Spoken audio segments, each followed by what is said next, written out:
Hey there, thanks for joining me behind the scenes.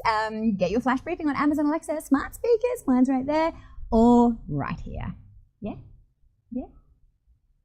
This week in your free, fast, and crucially independent flash briefing, we're talking interest rates because it's now almost certain they are going down, possibly soon.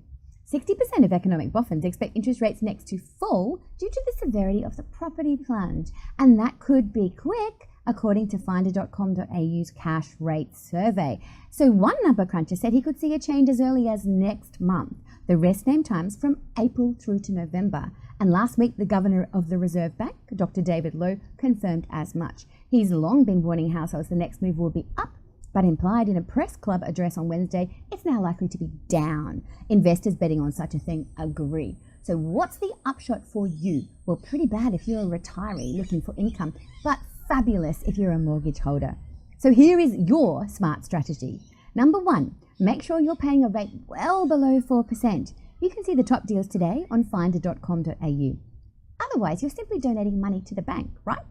Number two, throw every spare dollar you have in an offset account so you can use it for its intended purpose, say holidays, school fees, and also to save potentially thousands in interest. And number three, think twice if you are mulling a fix. Sure, banks have gone rogue on rates again, but if official rates are going down, one should counter the other.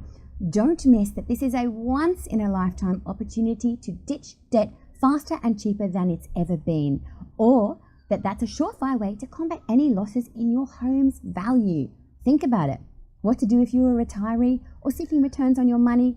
Lower available interest usually persuades people to park their money in the share market instead, in higher yielding stocks. And if that potential investment is likely to be in overseas markets, or you're traveling soon, watch the dollar.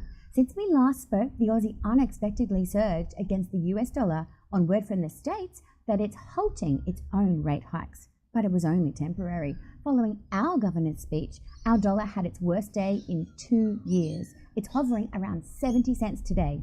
Meanwhile, now's the time to get smarter about your money and put in place the best strategy for your household in 2019.